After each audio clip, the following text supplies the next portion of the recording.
जय जिनेन्द्र तज्जयति परम ज्योतिः समं समस्तैरनन्तपर्यायै दर्पणतलैव सकला प्रतिफलति पदार्थमालिका यत्र। पंच परमेष्ठी भगवान की जय। सम्यक दर्शन के 8 अंगों का वर्णन इस पुरुषार्थशुद्धिपाय नामक ग्रंथ में चल रहा है। 5 अंगों की चर्चा हो गई। आज क्रम प्राप्त स्थितिकरण अंग की चर्चा हो रही है। देखिए, काम क्रोध मदादिषु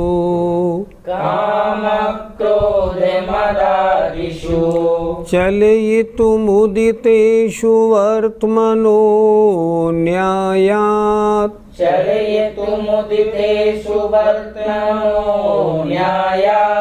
श्रुत्मात्मनं परस्य च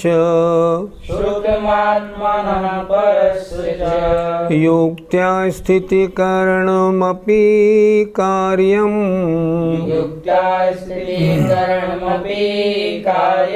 बोलिए, काम क्रोध मदादिषु चलयितुमुदितेषु वर्त्मनो न्यायात् श्रुत्मात्मनः परस्य च युक्त्या स्थितिकरणमपि कार्यम्।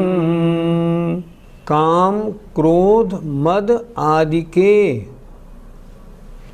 चलयितु मुदितेषु उदित होने पर, चलयितु चलायमान हुए, न्यायात वर्त्मनो, न्यायात न्याय, वर्त्मनो माने मार्ग से, वर्त्मनः मार्ग से, अर्थात काम क्रोध मद आदि के उदित होने पर न्याय मार्ग से चलायमान हुए, आत्मनः परस्य च, आत्मनः स्वयं को और अन्य को, श्रुतम शास्त्रों के अनुसार, युक्त्या युक्तिपूर्वक, स्थितिकरण भी कार्यम करने योग्य है। स्थितिकरण अंग शब्द क्या बोल रहा है? स्थितिकरण डावाडोल हुए को पुनः मजबूत करके स्थित कर देना स्थितिकरण अंग है। आचार्य कह रहे हैं काम क्रोध मद आदि के कारण कभी कभी मन चलायमान हो जाता है, अन्य दूसरा व्यक्ति चलायमान हो जाता है, तब क्या करें? युक्ति पूर्वक या शास्त्र के आधार से उनको पुनः स्थापित करें, उनका जो डामाडोलपना है उसको दूर करे। पंडित जी, जीव न्याय मार्ग से च्युत क्यों हो जाता है? कषाय की तीव्रता हो, मोह की तीव्रता हो, अशुभ कर्मों की तीव्रता हो, तो व्यक्ति का धीरज टूट जाता है और वह अपना रास्ता बदल लेता है। कषाय की तीव्रता, गुस्सा में आकर, ऐसा नहीं तो मैं अपना मार्ग बदलता हूँ। जैसे सुनते हैं भरतेश वैभव नाम का ग्रंथ रत्नाकर वर्णी ने रचा। जब ग्रंथ पूरा हुआ तब उन्होंने कहा कि मेरे इस ग्रंथ की हाथी पर सवारी निकाली जाए, लेकिन समाज के लोगों ने उस कार्य के लिए हाँ नहीं की। कई बार कहने पर जब हाँ नहीं की तब रत्नाकर वर्णी नाराज हो गए और उन्होंने कहा अगर इस हाथी की सवारी नहीं निकालोगे तो मैं जैन धर्म छोड़ दूंगा। हाथी की सवारी, हाथी पर सवारी उस शास्त्र की नहीं निकली, तब उन्होंने जैन धर्म ही छोड़ दिया। ये किस लिए हुआ? कषायवश, मोह के वश, मिथ्यात्व के कारण। कहीं गए किसी अन्य मत के मंदिर में, देखा यहाँ तो बहुत भीड़ है, यहाँ तो लाखों करोड़ों का दान रोजाना आता है। वहाँ देखा सारे लोग कह रहे थे इन बाबा की तो महिमा न्यारी है, मैं आया तो ये हुआ, मैं आया तो वो हुआ। अगर वहाँ गया और देखा, अरे हमारे धर्म से तो ये धर्म अच्छा मालूम देता है, अगर डगमगाने लगे। कभी कभी क्या होता है, और भी कई कारण ऐसे मिलते हैं, शरीर में रोग भयंकर हो गया, किसी ने कह दिया रोग से शांति मिल जाएगी, आज उस मंदिर में जाके और ज़रा हवन करो। एक दिन में नहीं, 2-3 दिन हवन करोगे, उन भगवान की आराधना करोगे तो ठीक हो जाओगे। ऐसे किन्हीं किन्हीं कारणों से जीव धर्म मार्ग, न्याय मार्ग को छोड़ के अन्य मार्गों में विचलित होकर चला जाता है। ये कुछ कारण हैं। पंडित जी, यहाँ स्वयं के द्वारा धर्म मार्ग छोड़ने से क्या लेना चाहिए? कोई व्यक्ति कोई प्रतिमा आदि ले ले, नियम आदि ले ले, मान लो दीक्षा आदि ले ले, और बाद में उनके माता पिता की हालत खराब हो जाए और वो डगमगाएं, तो युक्ति पूर्वक आगम के अनुसार उनको मजबूत करे। आप चिंता नहीं करें, आपके घर की व्यवस्था मैं देख लूँगा, आपने जो मार्ग पकड़ा है आप इसी मार्ग पर स्थिर रहिए। ऐसे हो जाता है। इसलिए अगर कभी इन कारणों से कोई दिक्कत हो गई हो, धर्म मार्ग से हट रहा हो, तो पुनः धर्म में स्थापित करना। एक उदाहरण, एक हमारे जैनी भाई हमारे यहाँ रहते थे, घर के पास में ही। उन्होंने क्या किया, शराब का ठेका ले लिया। हमको मालूम पड़ा तो बड़ी ग्लानि, बड़ा दुख हुआ कि दिगंबर जैन और शराब का ठेका, ये कैसे बनेगा। हम उनके पास गए और हमने उनसे कहा तुमने ये क्या ठेका ले लिया। उन्होंने स्पष्ट कहा, भैया क्या बताएं, पहला व्यापार तो हमारा नष्ट हो गया, रोटी रोजी का साधन कोई था नहीं, हमने क्या किया, ये ठेका ले लिया। और हमसे क्या कह रहे हैं वो, भैया बड़ा अच्छा काम है, कैश में माल बिकता है, ना उधारी का धंधा, ना तगादे का धंधा, बस काउंटर पर बैठे रहो, जिसे गर्ज पड़ेगी लेने आएगा, पहले पैसे देगा, बाद में बोतल छुएगा। अब बताओ उन्हें कैसे समझाएं। फिर उन्हें आधा पौन घंटा 1 घंटा समझाया, तब उन्होंने वायदा किया, ठीक है मैं आपसे वायदा करता हूँ ये ठेका पूरा होगा, उसके बाद पुनः ठेका नहीं लूँगा। अब सोचिए, अगर वो एक ठेका लिया था, अगर उसमें सफल हो जाते तो फिर एक और ले लेते, और बाद में 3-4, फिर तो वो ठेकेदार बन जाते, और उससे क्या होता, धर्म की भयंकर बदनामी होती। इसलिए कभी ऐसे अवसर आ जाएं तो आगम के अनुसार या युक्ति के अनुसार इनको कैसे ठीक कर सकते हैं, उनको अपने धर्म से जो विचलित हो गए हैं उन्हें पुनः धर्म में स्थापित करना सम्यक दृष्टि का कार्य है।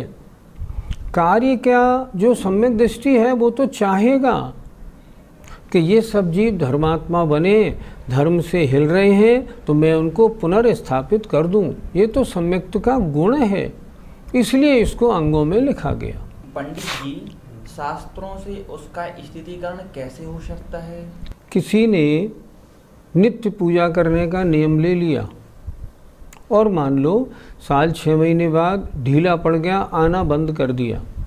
अब उसको फिर पुनः कैसे स्थापित करे, उसको शास्त्र ले जाके पढ़ाए। देखो इस शास्त्र में क्या लिखा, इस व्यक्ति ने अपना नियम तोड़ दिया था, तो नियम तोड़ने के कारण ये मर के दुर्गतियों में गया। देखो कितने जन्म इसके भ्रष्ट हुए। तुम अपना नियम तोड़ो मत, तुम्हें कोई दिक्कत है तो मुझे बताओ, मैं तुम्हारी सेवा करूं, मैं तुम्हारा कार्य साधूं, पर नियम नहीं तोड़ना। आगम को दिखाएगा, 2-4 उदाहरण बताएगा, नतीजा क्या होगा, वो आदमी पढ़ेगा, स्थिर हो जाएगा। ऐसे शास्त्रों के माध्यम से स्थिरता बनती है। पंडित जी, युक्ति से उसको कैसे ठीक करें? आगरे में एक वृद्ध महिला थी, संलेखना लेने में बहुत इच्छुक थी, लेकिन उनके एक ही पुत्र थे। हमारा और उन वृद्ध महिला का 10 बरस से बहुत उनका हम पे स्नेह भाव रहता था, और वो हमसे कहती भी थी, मेरा जब अंतिम समय आए तो तू मेरी संलेखना करा दियो। हमने कहा, अम्मा जी अभी तो बहुत समय है, हम देखेंगे। अचानक खबर मिली कि उनका स्वास्थ्य बहुत खराब, आधे शरीर में लकवा मार गया है। हम उनके पास गए, उनकी हालत देखी, हालत वास्तव में सीरियस थी। डॉक्टरों ने भी कह दिया था 5-7 दिन से ज़्यादा इनका जीवन नहीं है, और कोई बीमारी ऐसी नहीं जिसका हम इलाज करें। ये तो इनका अंतिम 92-93 वर्ष की उम्र थी। बोले इनकी उम्र बहुत अधिक हो गई। हमने उनके बेटे से कहा, भैया हम इनको अपने साथ ले जाएं और माता जी के पास ले जाके और इनकी अच्छी प्रकार समाधि करवा दें। ये देखो समाधि में बड़ी इंटरेस्टेड हैं। बेटे ने स्पष्ट कह दिया, नहीं नहीं, कहीं ले जाने की अनुमति नहीं है, मैं अकेला हूँ, व्यापार देखूँगा या इनकी देखभाल करूँगा। नहीं, ऐसे नहीं, इनका जो करना है यही करिए। अब क्या करें, अधीन दूसरा था, करते क्या? एक युक्ति निकाली। युक्ति कैसे निकाली? अगले दिन जब हमें साफ प्रवचन का मौका मिला और साथ सभा हमारी लगी, तो हमने एक उदाहरण सुनाया। देखो, फलाना एक सज्जन थे, उनको घर वालों ने समाधि पर नहीं जाने दिया। वे मर के व्यंतर बने। जब व्यंतर बने तब उनका चिंतन चला, तो उन्होंने अपने में ये जाना कि मैं मुनि बनना चाहता था, लेकिन मेरे बेटे ने मुझे मुनि नहीं बनने दिया और मेरी समाधि नहीं होने दी। तो वो आए और उन्होंने अपने बेटे को इतना परेशान किया, इतना दुख दिया कि बस लड़का पागल हो गया। इसलिए कभी भी ऐसा मौका हो तो किसी को रोकना नहीं चाहिए। ये हमने उदाहरण सुनाया।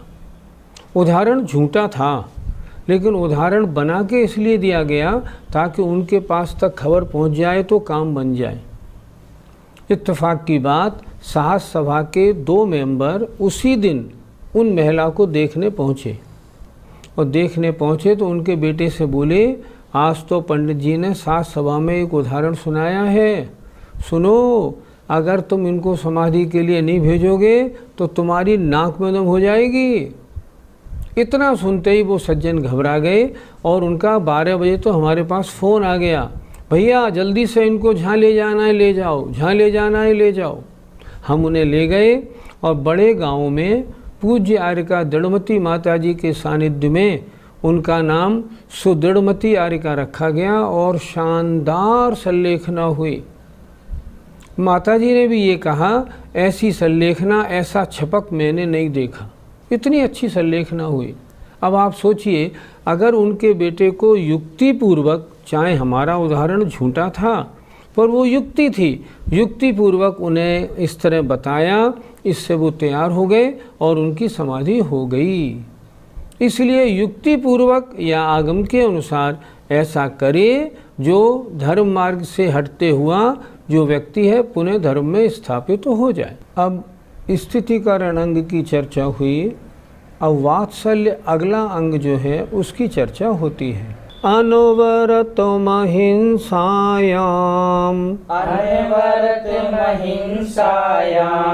शिव सुख लक्ष्मी निबंधने धर्मे, शिव सुख लक्ष्मी निबंधने धर्मे, सर्वेष्वपि च सधर्मिषु, सर्वेष्वपि च सधर्मिषु, परमं वात्सल्यमालम्ब्यम्,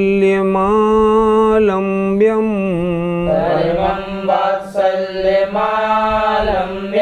बोलिए, अनवरतम हिंसायां शिव सुख लक्ष्मी निबंधने धर्मे, सर्वेष्वपि च सधर्मिषु, परमं वात्सल्यमालम्ब्यम्। अगला अंग है वात्सल्य अंग। वात्सल्य माने स्नेह भाव, प्रीति भाव, उसे कहते हैं वात्सल्य। सम्यक दृष्टि में वत्सलता होनी चाहिए। कैसी, किसके साथ? देखिए जरा, अनवरत माने लगातार, अहिंसायाम अहिंसा में, और मोक्ष सुख रूप जो लक्ष्मी है उसके निबंधने माने कारणभूत धर्म में। दो बातें हो गई, अहिंसा में निरंतर वात्सल्य भाव, धर्म में निरंतर वात्सल्य भाव। देखें जरा, अनवरत माने लगातार, निरंतर, अहिंसायाम अहिंसा में, और मोक्ष सुख लक्ष्मी में कारणभूत जो धर्म है उस धर्म में। सर्वेषु अपि और सभी, सधर्मिषु साधर्मियों में, परमम माने उत्कृष्ट, वात्सल्य का आलम्ब्यम आलंबन करना चाहिए।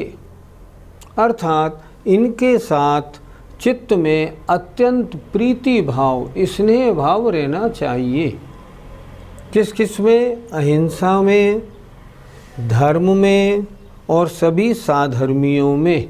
पंडित जी, उत्कृष्ट वात्सल्य कैसा होता है? वात्सल्य माने स्नेह भाव, प्रीति भाव, और उत्कृष्ट का मतलब निस्वार्थ।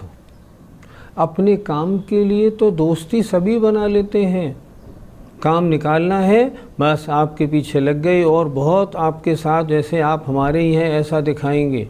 नहीं, ये उत्कृष्ट वात्सल्य नहीं। उत्कृष्ट वात्सल्य से तात्पर्य है निस्वार्थ भाव। शास्त्रों में वात्सल्य अंग के लिए क्या उदाहरण दिया? छडालाकार लिखते हैं, धर्मी सो गौ वत्स प्रीति सम, अर्थात धर्मात्माओं के साथ गाय बछड़े के समान प्रीति करे।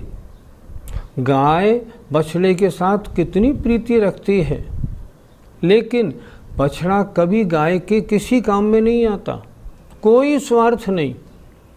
गाय इसलिए बछड़े से प्यार करती है कि ये मेरा कुछ काम कर दे, नहीं कुछ नहीं। वो उसके कभी जीवन में कभी एक मिनट भी काम में नहीं आता, लेकिन फिर भी जो उसका स्नेह, जो वात्सल्य है ना, निस्वार्थ है, निष्कारण है। इसे कहते हैं उत्कृष्ट वात्सल्य। वात्सल्य क्यों होना चाहिए? साधर्मी है, जैनी भाई है, मैं इसके क्या काम में आ सकता हूँ, इसकी दिक्कत कैसे दूर करूँ, ये मेरा है, ऐसा भाव होना चाहिए। इसका नाम है उत्कृष्ट वात्सल्य। पंडित जी, अहिंसा में वात्सल्य भाव कैसे रखें? चित्त ऐसा बना ले कि उसे अहिंसा ही सर्वप्रिय हो जाए। जिन कार्यों में हिंसा होती है, नहीं नहीं ये काम मुझे नहीं चलता, ऐसा काम करो जो इसमें अहिंसा हो। खाने में, पीने में, नहाने धोने में, साबुन तेल लगाने में, मंजन पेस्ट करने में, हर जगह कोई भी वस्तु ज़रा भी अहिंसा से अलग हटी हुई है, नहीं नहीं मैं इसका प्रयोग नहीं करूँगा। क्यों? मुझे अहिंसा बहुत प्रिय है। साबुन कौन सा? अहिंसा वाला हो। पेस्ट मंजन कौन सा? अहिंसा वाला हो। हिंसा वाले पदार्थ मेरे पास से बिल्कुल दूर रखना। उसके चित्त में अहिंसा के प्रति एक प्रीति भाव होना चाहिए। अहिंसा ही करणीय है और मुझे अहिंसा बहुत प्रिय है, ऐसा अपने आप को उसके प्रति वात्सल्य भाव जगाए। पंडित जी, धर्म में वत्सलता कैसी होती है? धर्म और धार्मिक क्रियाओं में निरंतर स्नेह भाव का होना, जैसे अपने नियमों को निरंतर बढ़ाते जाना। अभी मेरी 2 प्रतिमा थी, अब मैं इसको जल्दी से जल्दी 4 करूँगा। अब मेरी 4 हो गई, अब इसे मैं और बढ़ा के 6 करूँगा, जल्दी से जल्दी और बढ़ाऊँगा। धार्मिक क्रियाओं में पूजा ऐसे की और अच्छी कैसे हो सकती है, पूजा की सामग्री और सुंदर कैसे बन सकती है, और कौन सी पूजा की जाए और भक्ति भाव बढ़े। धर्म है मोक्ष प्राप्ति में कारण, उसका निरंतर मन रहता है कि मैं और अपना धर्म और बढ़ाता जाऊं ताकि मोक्ष प्राप्ति के निकट पहुंचता जाऊं। धर्म और धर्मात्माओं से इसीलिए वो प्रीति करता है। मुनिराज के पास जाके क्यों बैठता है? ताकि ऐसी मुद्रा, दिगंबर मुद्रा मेरी कब हो? यह है धर्म के प्रति वात्सल्य। पंडित जी, साधर्मियों के साथ हम अपना वात्सल्य भाव कैसे रखें? ये साधर्मी है, मेरे धर्म का मानने वाला है तो मेरा है, ये मेरा अपना है, ऐसा दिल से आवाज़ निकलनी चाहिए। इसे कहते हैं साधर्मी के साथ वात्सल्य। कभी उस पर कोई दिक्कत आ जाए, हमने पहले पढ़ा था, हमारे गुरुजी हमें पढ़ाया करते थे, मंदिर रोज़ जाते हो तो मंदिर में घंटे आधे घंटे बैठते हो और आपके साथ में 5 लोग मान लो पूजा भी करते हैं। अब किसी दिन एक पूजा करने वाला नहीं आए, क्यों नहीं आया? शायद तबीयत ठीक नहीं है, फ़ौरन उसके घर जाओ। मंदिर से पूजा करने के बाद निकलो, घर बाद में जाना, पहले घर जाओ। क्यों भैया, क्या दिक्कत है? कैसे इलाज करा रहे हो? कोई दिक्कत तो नहीं? इलाज अच्छा कराना, मैं आपके साथ हूँ, कोई दिक्कत नहीं हो। इतना कहने से तो उसका खून बढ़ जाता है। इसे कहते हैं वत्सलता, साधर्मियों के साथ।